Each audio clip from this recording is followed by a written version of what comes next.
想要新语言，就先言以行。让我们一起先谈再行。大家好，我是你们的主播 William， 欢迎来到先谈再行 Talking Walk。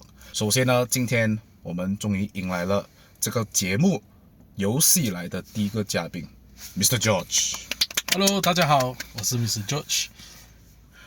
你要大概自我介绍 ，OK， 好，我的名字叫 George， 我是他的同工，我们在同一个侍奉里面一起侍奉的，所以今天很开心能够做他这个 podcast 的第一个嘉宾 ，alright， 所以也期待我们今天傍晚的这个 podcast 的这个 conversation。其实Mr. George 他其实是我其中一位鼓励我去实行这个 podcast 的。说直白一点，其实他也是其中一位一直 push 我，你快点去做 podcast。其实他也是 push 我大概将近1年的时间，差一点要把他推下山崖了，就是差那一步吧。对，他要开始用最极端的方式啊。然后后来他其实，当我跟他讲，我已经开始做这个 podcast 了，Mr. George 是非常的开心的。所以其实我要非常感谢Mr. George。感谢主，感谢主。对，没有错，感谢主。是在这个时候呢，你看我戴这个帽子，大家也可以知道，现在是在这个圣诞的季节。那么圣诞的季节，无可否认，无论你是基督徒还是非基督徒都好，它是一个非常有意义的一个日子来的。我的奶奶曾经跟我说过呢，圣诞节的这一个节日，往往是非常快乐的，而且它还是比华人新年更快乐。为什么？因为我的奶奶跟我说，圣诞节不用包红包。Mr. George 想问一下，你小时候你最印象的圣诞节是怎么样的？我小时候那个是很久很久以前的事情了，你看我们的服装你就知道了，年轻人老人家一个。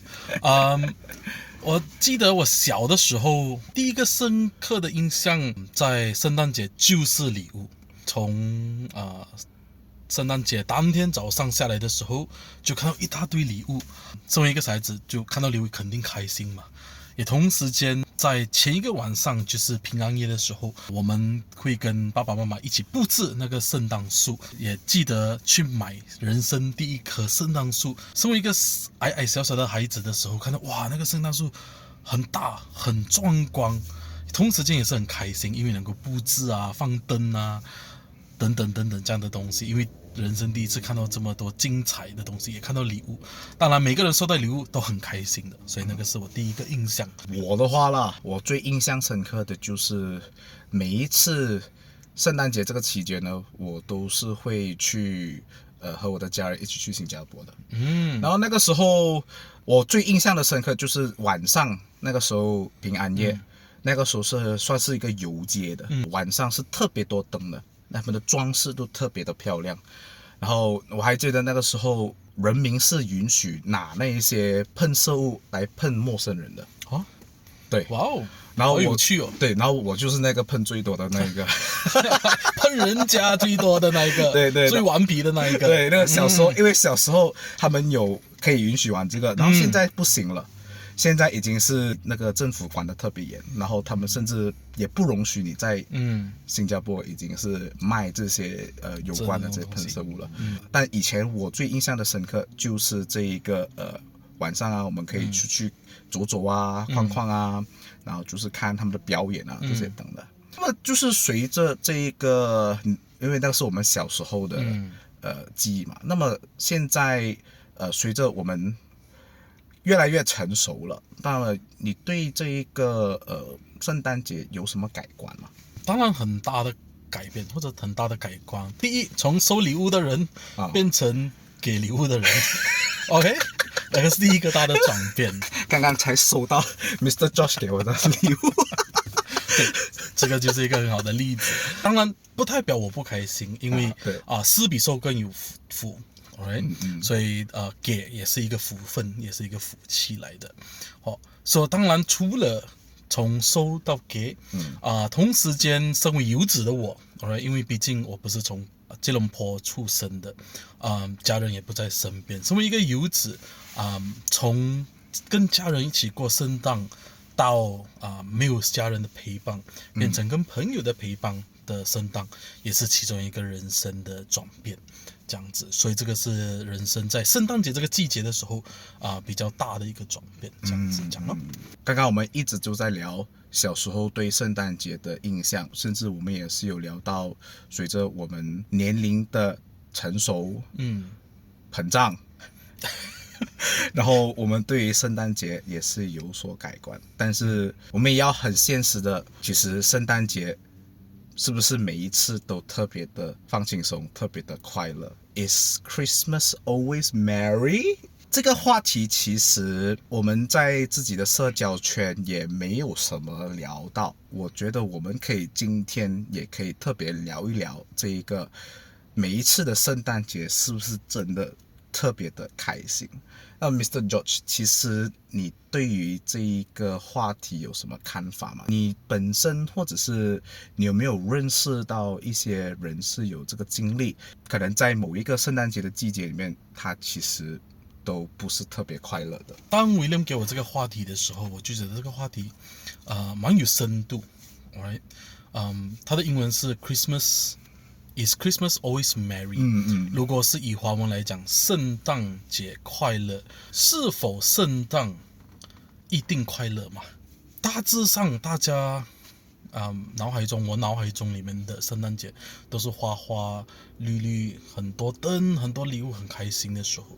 当然也是不开心，也是肯定会有，因为这个世上没有100%的事情嘛。所以我本身最近的一些感触，特别是今年。Right? 我一大年纪了，像刚才我分享的，我家人不在身边，一起过圣诞，也是一段时间了，差不多10多年的。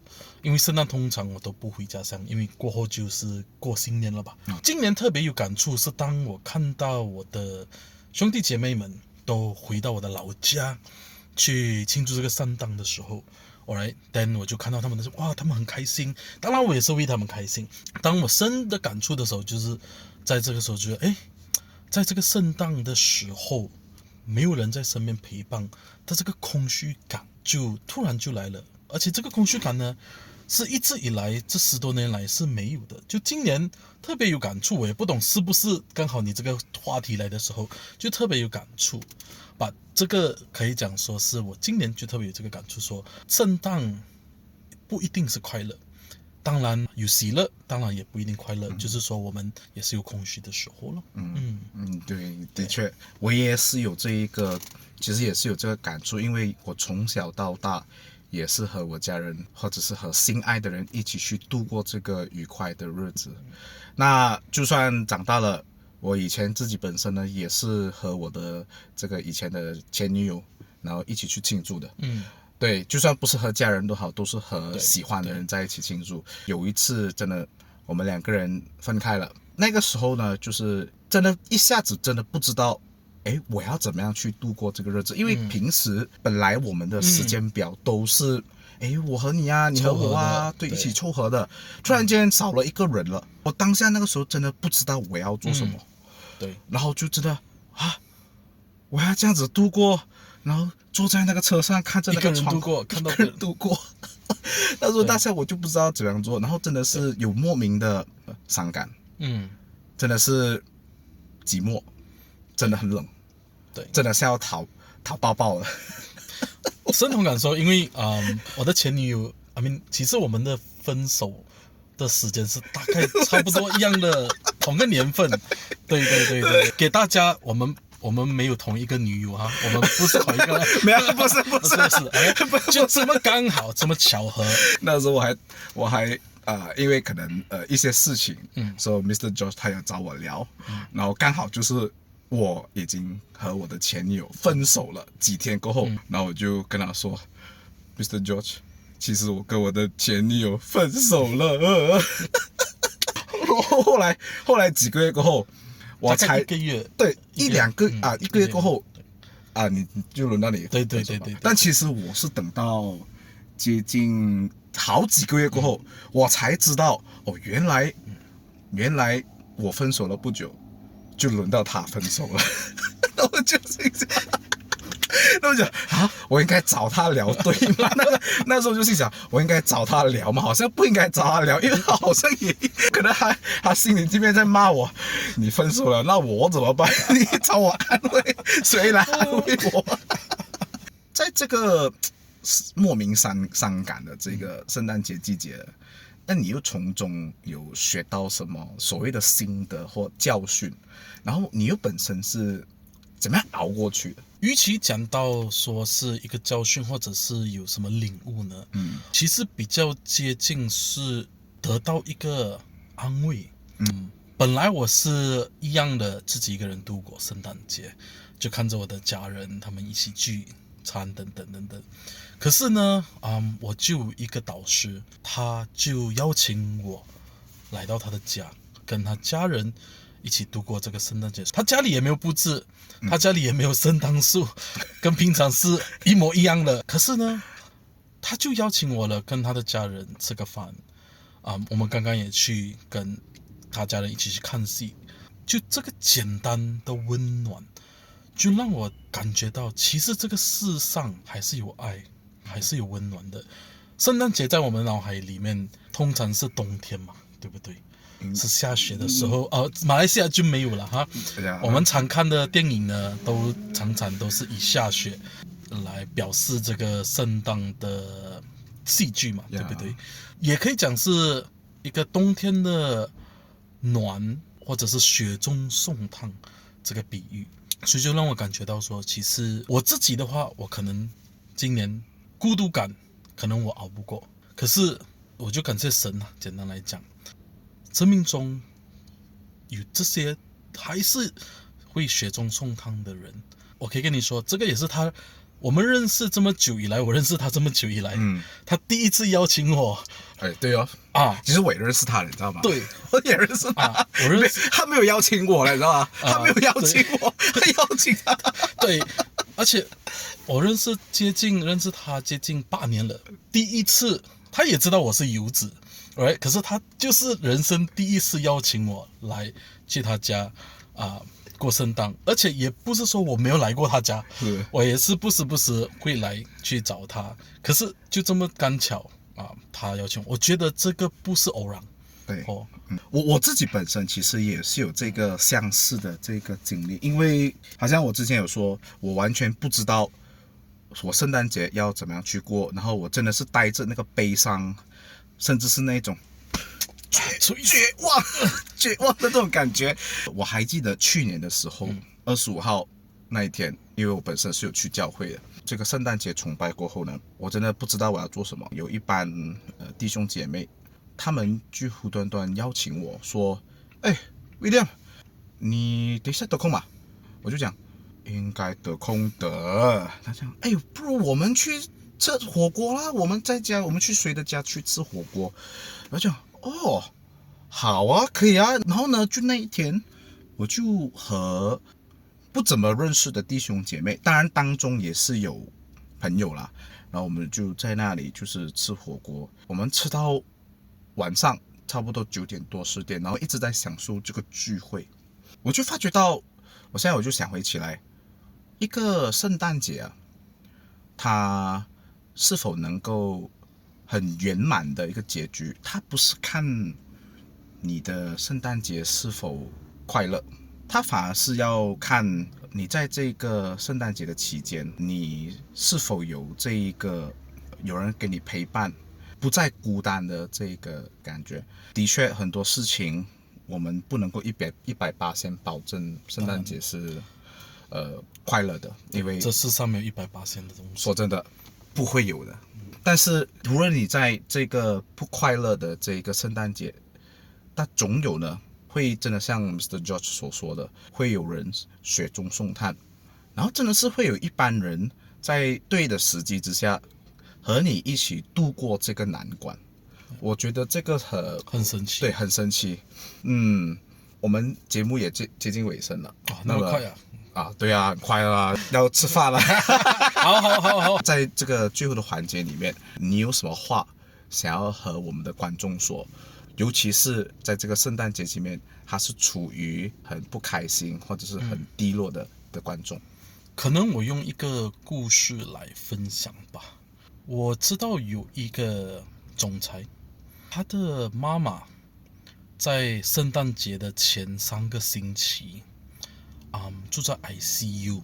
身为子女的，肯定我们会担心，特别是当你的妈妈只是简单的肚子疼，去看个医生，然后过后就必须去动手术，还住在 ICU 3个星期，而且又是在这个年中年尾这个即将假期、即将圣诞节的季节里面，身为子女、身为家人，我们都会担心，因为他的病情都是在 ICU，都有可能面对死亡的这一个可能性，所以当然身为子女，你也会有忐忑不安。本来圣诞节是要快乐的，对啊，身为子女、身为亲人，你肯定有时候就是快乐不起来，但是呢，我就看到他在圣诞节的前1天、2天，他妈妈就好了，出院了，然后就回到家过个圣诞节。当然，这个结局听起来是开心快乐的，也许这个时候此时此刻你看不到有这个快乐的结局，或者是快乐的未来。可是呢，我们人生可长可短，我们不知道，有3天定的才知道。可是有一个东西叫希望，你只要有一丝的希望，你都有希望能够再快乐起来。即使不是今年的圣诞节，可能是明年的圣诞节，不是明年的圣诞节，可能是后年的圣诞节。当然，在人生中你不孤单的，你身边是有人还是在意你，有人还是会想要给你温暖，只是有时候我们常常因为不快乐，把自己封闭起来，不敢踏出那一步，让别人来爱。所以当然我可以鼓励大家的就是说，第一，人生还是有希望的，不要绝望，千万不要感到绝望，都还是有希望。第二，在这个世上至少还有一个人是爱你、关心你，你要相信这个，明年一定会更好。